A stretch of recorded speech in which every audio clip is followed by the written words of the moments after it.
तो देखो आ, हम लोग पिछले क्लास में ग्रेविटेशन ग्रेविटेशन पे चर्चा किए थे। हाँ, रोनित सुमन रोनित रोनित सुमन कह रहा है। Good morning. रोनित सुमन कह रहा है कि वो कैलकुलेटर लेके इन ग्रेविटेशन चैप्टर फर्स्टली अगर हम देखें तो what is gravitation, what is gravitation. हाँ, ये भी बात है कि क्वेश्चन जिस बार पूछा जाता है gravitation means the force of attraction between two masses and gravity means कि among these two objects one is celestial object। जैसे अर्थ हम पे लगा रही है force of gravity. Okay, then we come to Newton's law of gravitation. Newton's law of gravitation में क्या बताए थे? पहला लॉ कोई बताए? Hello sir.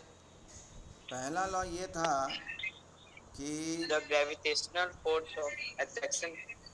हाँ, पहला लॉ हमारा द ये था। ग्रेविटेशनल बोलो ना, बोलो। पहला लॉ ये The था। gravitational force of attraction between two particles is directly proportional to the product of mass and particles and is universally proportional to the square of distance हाँ, एकदम बहुत between the अच्छा। हाँ, particles. एकदम सही सही सही कि ये m1 मास है और ये m2 है ना, ये m2 है और दोनों के बीच का डिस्टेंस जो है वो r है। सर नोट्स भेज दीजिएगा। हाँ हाँ, आज नोट्स में क्या कर रहे हैं ना, आज हम चैप्टर जो ये forces and laws of motion है वो एनसीईआरटी का यस सर। पीडीएफ भेजेंगे, समझ गए? एनसीईआरटी का यस पीडीएफ सर। भेजेंगे और उसमें से आप क्या कीजिएगा, उसमें आपको क्या करना है, जो इन टेक्स्ट एक्सरसाइज है और चैप्टर एंड एक्सरसाइज है उसको पढ़ लीजिएगा। हो सकता है कल हम उसको आपसे डिस्कस करें, समझ गए? तो the first is force of gravitation is directly proportional to product of masses and the second is inversely proportional to the square of distance between them। ठीक, तो ये हम लोग बात कर चुके कि after combining this we get m1 m2 by R square, और ये पहले भी चर्चा हो चुका है कि दिस इज़ द रिलेशन। और ये अगर हम प्रोपोर्शनल हटाते हैं तो कोई भी फार्मूला में ज़रूर कोई कांस्टेंट आएगा। जैसे अगर आप याद कीजिए तो आप यहाँ पढ़े थे F directly proportional to ma, याद होगा, न्यूटन सेकेंड लॉ, याद है ना? न्यूटन सेकेंड लॉ में ये आया था। Yes sir. हाँ, तो यस उसमें भी एक चर्चा हुई थी कि यहाँ भी F is equal to KMA होता है, लेकिन ऐसा संयोग था कि यहाँ k का जो वैल्यू होता है वो 1 होता है, इसलिए उतना इस बात पे चर्चा नहीं होती है कि इसमें k का वैल्यू क्या है। डायरेक्ट आपको जानकारी मिल जाता है F is equal to ma। Proportionality constant है, वो 1 नहीं है, इसलिए हम यहाँ पर इस पर ज़्यादा इम्फसाइज करते हैं। And it is indicated by capital G which is known as universal gravitational constant। okay, universal gravitational constant and the value of G is 6.67 into 10 to the power minus 11 unit बता सकते हो? Newton metre square by KG square. Very good बच्ची, नाम आपका? श्रुति Sinha. Very good, क्या बात है खुशी सिंह, वेरी गुड। सही जवाब है उसका दैट विल बी 9.8 न्यूटन। बनाने का जो कायदा होगा Gm1 m2 हाँ by R square. G is सही है सुप्रिया 6.67 इंटू 10⁻⁻11। m1 एक बॉडी का मास ले लिए 1 kg, और m2 जो है वो हम ले लिए m2 किसका, ये m1 जो हुआ ये बॉडी का मास। और हाँ वेरी गुड। m2 जो हुआ वो अर्थ का मास 1 हुआ। kg। और अर्थ का मास कितना है बच्चा? हाँ अर्थ का मास कितना है कोई बता सकता है? Ronit 6 into 10⁻। 6 into 10 to the power 24। Very good. हाँ सुरभि सही बात। और आर, आर जो हमारा हो गया ये गौर करने की बात है जरा और ये बॉडी इस पे रखा हुआ है। तो हम तो पढ़े थे कि डिस्टेंस बिटवीन टू ऑब्जेक्ट है ना, लेकिन यहाँ तो डिस्टेंस नहीं है ऑब्जेक्ट में, है क्या? ये तो मास उसी पे रखा हुआ है। Very good Pratyush. कंसीडर करके चलते हैं कि it is concentrated at centre.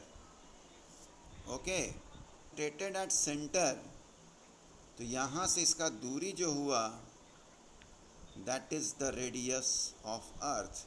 यानी अर्थ ठीक है यहाँ तक आपको दिख रहा है, लेकिन हम होल मास को सपोज करेंगे कंसीडर्ड हाँ centre of mass, and from here यानी अर्थ एक्चुअली ये सारा मास यहाँ पर माने, and this will be the distance between the mass of object and mass of earth. Okay, and this is radius. Calculate करिए और बताइए आंसर क्या होगा। 9.8 न्यूटन। Okay, 4 times. तो बात समझ में आ रही है? क्वेश्चन है कि gravitational force between two masses is F। ये ज़्यादा सोचना ही नहीं है, F। आपसे पूछ रहा है कि अगर जो पहले डिस्टेंस था उसको हमने रिड्यूस कर दिया हाफ, तो changes of force will be what? Changes of force will be what?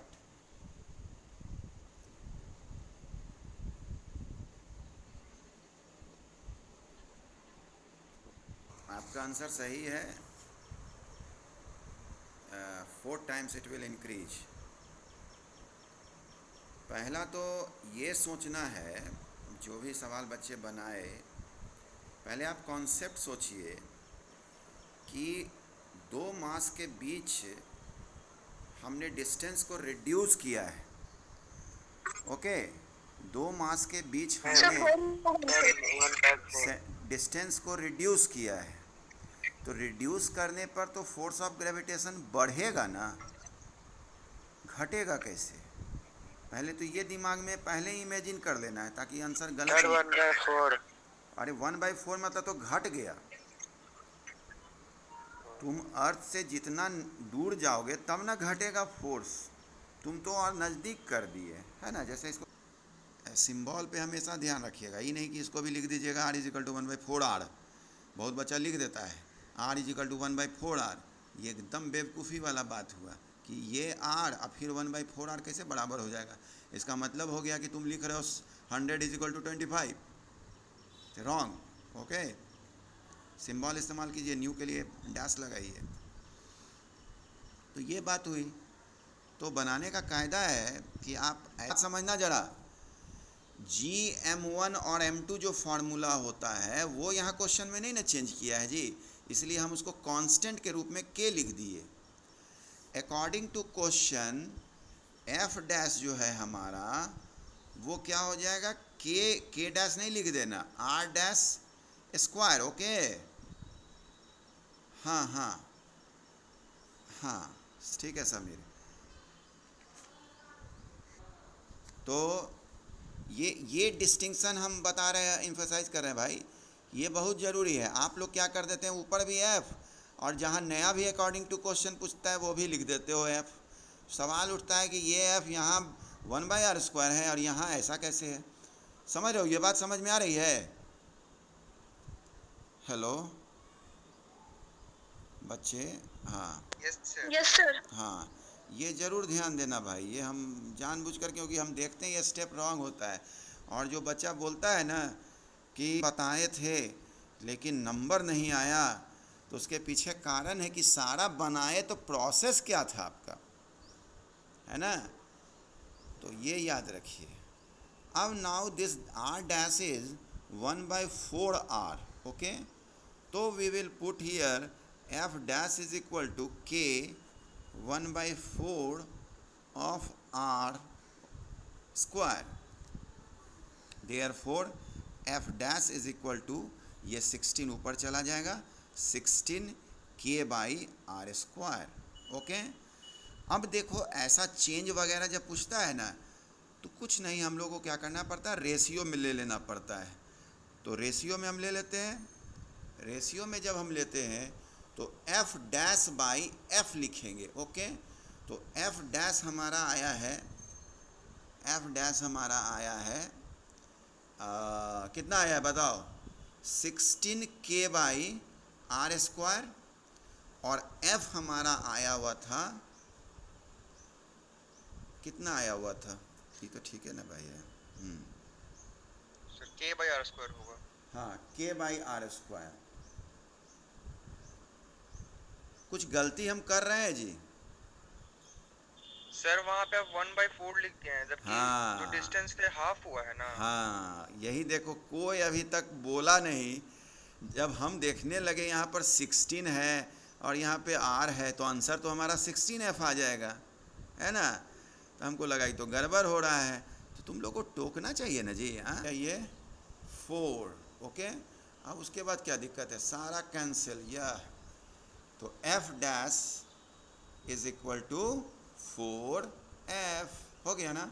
एकदम एग्जैक्ट वे में आया, खुद आया, एक रिदमिक टाइप से आया, लयबद्ध, जैसे गाना गाते हो। क्या बोला था सेकंड क्वेश्चन में, मास इज क्वाड्रपल्ड। तो as we know that f is directly proportional to, ये तो हम ही को नहीं दिख रहा है जी, तो तुम लोग को कैसे दिखता होगा? हाँ, दिख रहा है, अच्छा ठीक है, m1 m2, okay. And according to question m' will be 4m1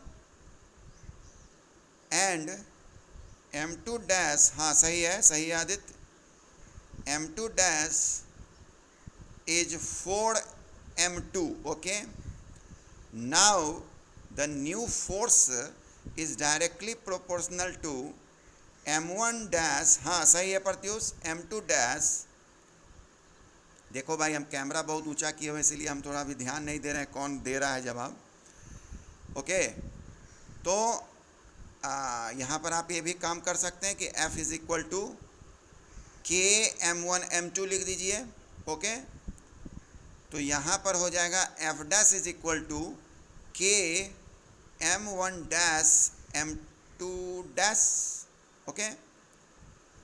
तो हमको क्या मिला, k m1' के जगह पे 4m1 और m2' के जगह पे 4m2, जिस कारण से ये बन गया 16 k m1 m2, है ना?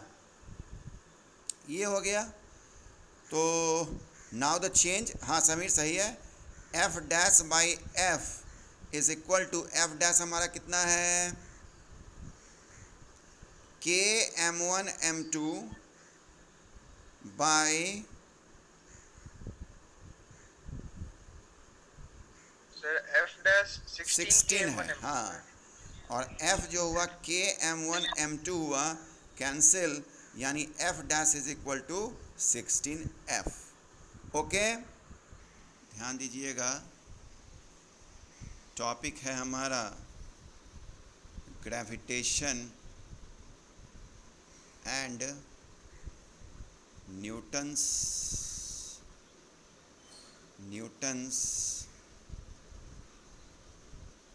third law of motion. Okay, तो इसमें हम ये बताना चाह रहे हैं कि ये जो हमारा हुआ फोर्स ऑफ ग्रेविटेशन, ये हम क्या चर्चा करेंगे कि न्यूटन्स थर्ड लॉ क्या बताया गया था। न्यूटन्स थर्ड लॉ में टाइम तो हो रहा है भाई, तो is it example of Newton's third law?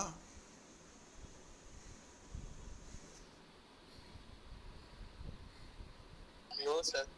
No sir. क्यों भाई? ये तो एक्शन और रिएक्शन तो दिख रहा है।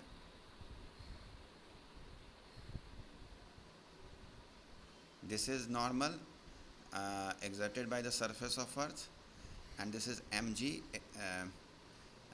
acting on body of mass m. Sameer, ये न्यूटन्स थर्ड लॉ नहीं है बाबू। सही बोला जो बच्चा अभी बोला। कौन बच्चा बोला था अभी आवाज़ आई थी जिसकी? निर्भय। प्रत्यूष। ये न्यूटन्स थर्ड लॉ नहीं है बाबू। न्यूटन्स थर्ड लॉ कहता है डिफरेंट ऑब्जेक्ट पे एक्ट करता है, और ये तो सेम ही ऑब्जेक्ट पे एक्ट कर रहा है। वो फोर्स ऑफ ग्रेविटेशन बोल रहे हो? हाँ, फोर्स ऑफ ग्रेविटेशन तो न्यूटन्स थर्ड लॉ है। ये अभी बात कर रहे हैं हम। ये अगर नॉर्मल है तो this is the force exerted by the earth surface on body, and mg is the force exerted by the earth on body. तो दोनों तो सेम ही बॉडी पे एक्ट कर रहा है, and as we know that Newton's third law acting on different body, therefore it is not the example of Newton's third law. Okay, time is over. हाँ, time is over. कल मिलते हैं भाई। हाँ, thank you sir. Thank you.